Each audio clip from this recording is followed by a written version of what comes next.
Hi everyone, আসসালামু আলাইকুম। ইচ্ছেটানা থেকে আমি আশুরা। আপনারা সবাই কেমন আছেন?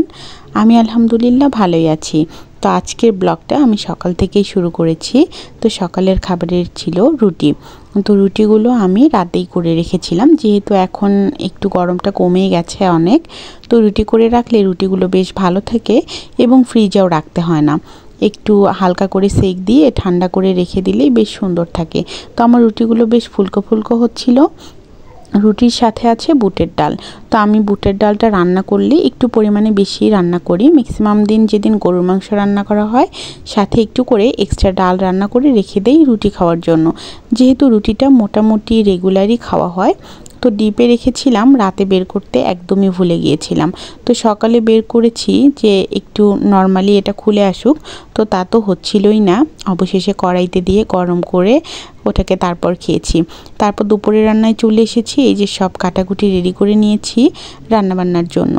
তো প্রথমেই সিম ভাজিটা রান্না করে নেব। আজকের সিমগুলো দেখতে এত বেশি তাজা ছিল, ভালোই লাগছিল।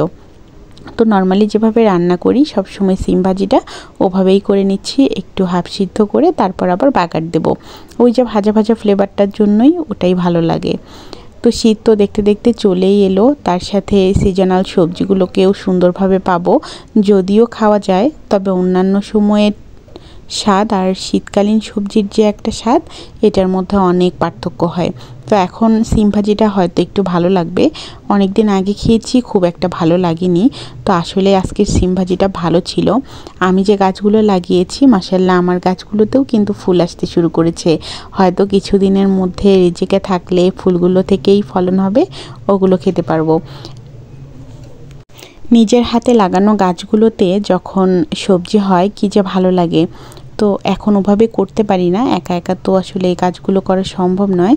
তো যে আগে হেল্প করতো কাজে, তার হেল্প নিয়েই করতাম। যেহেতু আমাদের বাড়ির মাটিগুলো ভালো নয়, এগুলো বস্তায় লাগাতে হয়, তো তার জন্য একটুখানি পরিশ্রম করতে হয়। আমার পক্ষে তো ওভাবে আসলে সম্ভব হয় না এতগুলো একত্রে করার। তারপরেও একটু অন্য কাউকে নিয়ে চেষ্টা করি করার জন্য। কিছুটা লাগিয়েছি এবার বেগুনের গাছ, তো দেখা যাক কি হয়।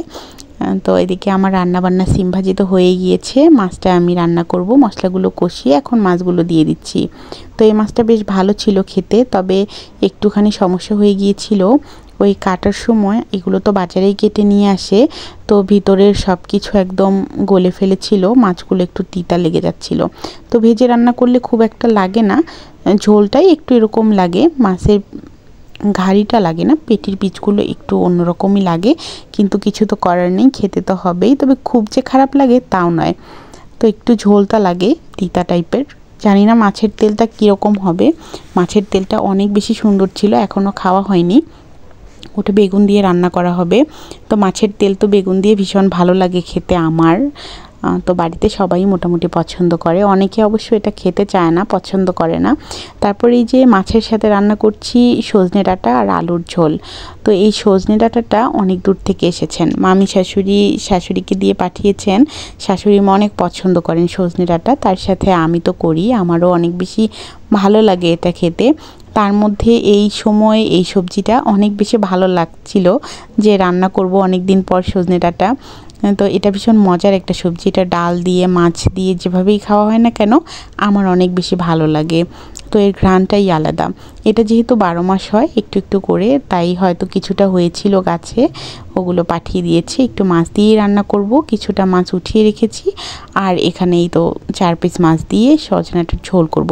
তবে এই সজনাটাই কিন্তু আমি অতিরিক্ত ঝোলটা করব না, যদিও এর ঝোলটা খেতে ভালো লাগে, তবে একটুখানি ঘন ঝোল করবো। এই জন্য একটু বাটাবুটি দিয়েছি, পেঁয়াজ বাটা দিয়েছি, ঝোলটা খেতে ভালো লাগবে ঘন হলে। তো রান্না মোটামুটি শেষ দিকে, ভাজা জিরার গুঁড়া দিয়ে নামিয়ে নিব। তো আজকে দুপুরে রান্নাবান্না এগুলোই। মোটামুটি তরকারিটা অনেকটাই ছিল, তাই 2 বাটি করে নিয়েছি। যেহেতু 1 বাটি করলে দেখা যায় যে ঘেটে ঘুটে খাওয়া হয়, অনেক সময় নষ্ট হয়ে যায়, তাই বাটি আলাদা করেছি। মাছ, সিম ভাজি আর এই তো তরকারির 2 বাটি ছিল। দুপুরের খাবার দাবার এগুলোই। আর সন্ধ্যার দিকে শাশুড়ি বৌমা বসে এই তো রসুন খোসা ছাড়িয়ে নিচ্ছিলাম, এগুলো ব্লেন্ড করব। তাই বিকেলের ভিডিওটা ব্যস্ততার জন্য নিতে পারিনি। আজকের ভিডিওটা এই পর্যন্তই। ভালো থাকবেন, আল্লাহ হাফেজ।